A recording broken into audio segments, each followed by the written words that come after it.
Ya, puji Tuhan, selamat pagi Bapak Ibu Saudara-saudara yang dikasihi dalam Tuhan. Kita berjumpa lagi dalam renungan kita. Dan saya akan berikan satu judul, yaitu kasih menjadi dasar dalam keluarga.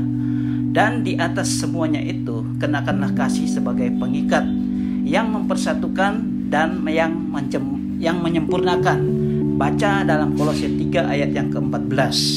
Nah, dalam kenyataan hari-hari ini, sebagian besar keluarga rumah tangga dibangun atas dasar cinta yang belum tentu karena saling mengasihi.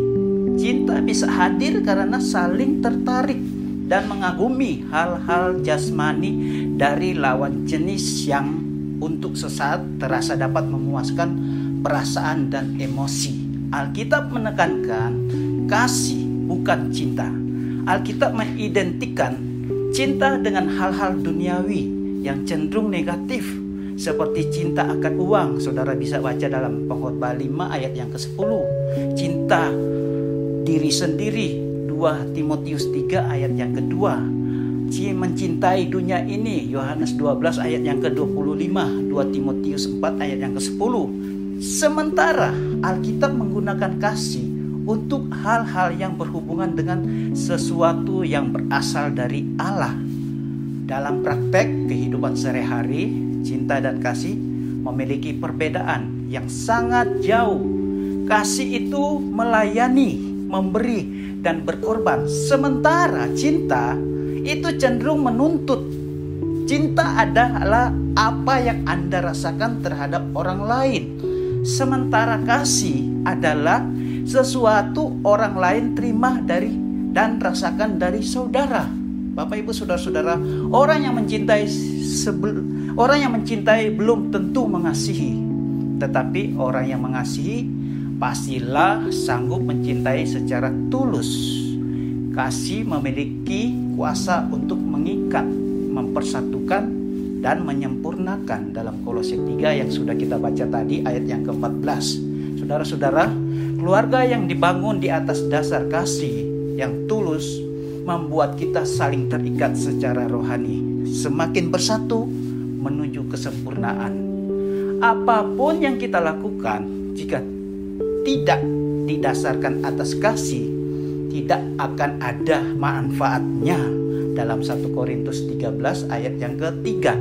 Dan sekalipun aku membagi-bagikan segala sesuatu yang ada padaku dan yang menyerahkan tubuhku untuk dibakar, tetapi jika aku tidak mempunyai kasih, sedikit pun tidak ada faedahnya bagiku.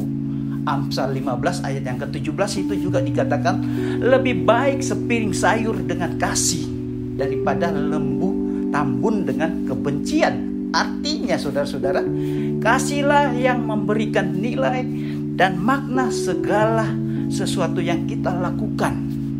Kasih adalah yang terbesar. 1 Korintus 13 ayat yang ke-13. Nah, sekarang saudara, pertanyaan, apakah kepentingan kasih dalam keluarga? Dalam Kolose 3 yang sudah kita baca ayat yang ke-14, di situ dikatakan bahwa kasih itu sebagai pengikat. Ingat saudara, kasih itu mempersatukan dan kasih itu menyempurnakan. Pertanyaannya yang berikut, bagaimanakah agar kasih itu dapat menjadi dasar dalam keluarga kita?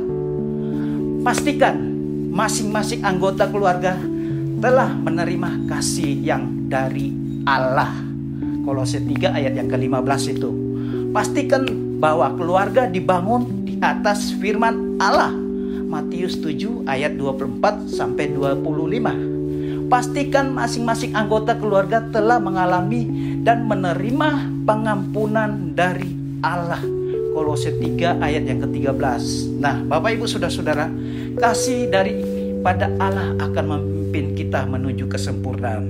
Yesaya 46 di situ ayat yang ke-4, sampai masa tuamu aku tetap diam, dan sampai masa putih rambutmu aku menggendong kamu. Aku telah melakukannya dan mau menanggung kamu terus. Aku mau memikul kamu dan menyelamatkan kamu. Jadi pertanyaan lagi, bagaimanakah kasih saya terhadap keluarga saat ini? Semakin bertambahkah atau semakin memudar? Nah, itu saudara harus jawab. Sampai di sini renungan kita. Tuhan memberkati. Sampai bertemu lagi. Haleluya. Amin.